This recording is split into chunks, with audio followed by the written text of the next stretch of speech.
Hey guys, welcome to another Warthunder tips and tricks video. In this one, we're going to be going over multi-vehicle SAMs and kind of how you should play / employ them to get the most effect out.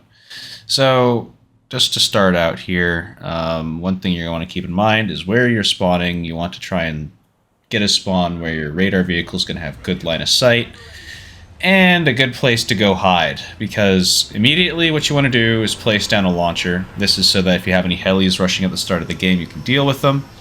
And then the first thing you want to do is get the fuck out of spawn. Now, on this particular map, there are no really good spots to sit that aren't in spawn, so in this case I'm opting to just go somewhere with a little bit of cover. Now, speaking of helis spawning at the start, you can see that first 9x just splashed into the water behind him. The second one, though, slappies him without too much issue. But now back to the main thing that you want to be looking for doing with your radar vehicles is you want to be looking for a spot where you can cover your crew while keeping your radar exposed. In this instance, I think I choose to try and hide the front bit of the Humvee here inside the front of this boat, so it's a little bit more obscured from view while keeping the radar exposed. And once you've got, a good enough spot, and you think you're decently enough protected, you can swap back over to your launch vehicle and go move it away from spawn. Moving your stuff away from spawn if possible is very important, because spawn is the first place that cast players will go look to try and find SPAAs. And with something that is as small as the slam ram system here, it can actually be relatively hard for them to find your launchers otherwise. Now with the other systems like the SLM, you can hide behind tall buildings and stuff like that and get up close to them because it has a VLS system. But with the slam ram, generally just stick to a defilade or a small house or something like that. In this case, I'm parking myself next to these weird vehicles, but also on the point so I can get quick ammo rearming because the ammo on this thing is rather limited. Now when it comes to the use of the radar menu, a lot of people that you'll see on YouTube right now will just sit head down, ass up in the radar menu, doing absolutely nothing else.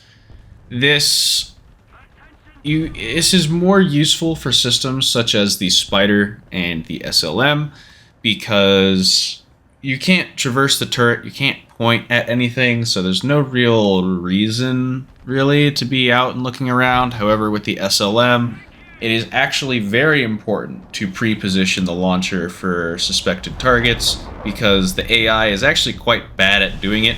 And if the radar hasn't detected something yet, but you know there's a plane that's going to be coming over a hill or something like that, you can pre-aim your launcher so you won't have to wait for it to swivel first before you can fire. On that note, the vehicle that I most prefer to control the systems from for the slam ram is the launcher vehicle. For the SLM, it's the radar vehicle.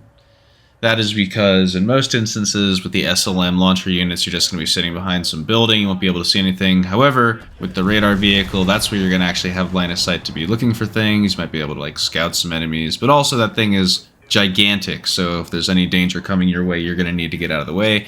While with the slam ram, the vehicle is actually relatively small, and I've had people pass right by me without noticing me sometimes. It's very funny.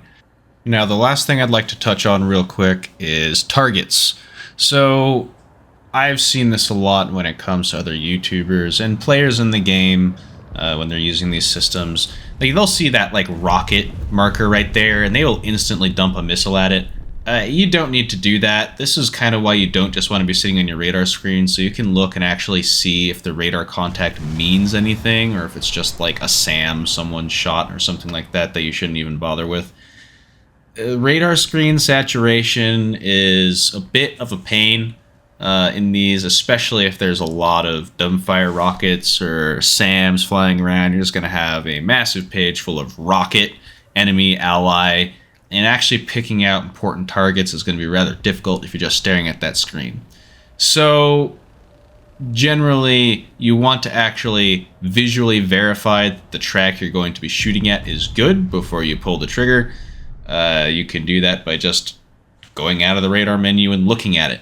If it's some missile track that says it's pointing towards you but is in fact flying away because every time it updates it gets further away but the trajectory line is wrong, and don't shoot at it. If it's a SAM missile, don't shoot at it.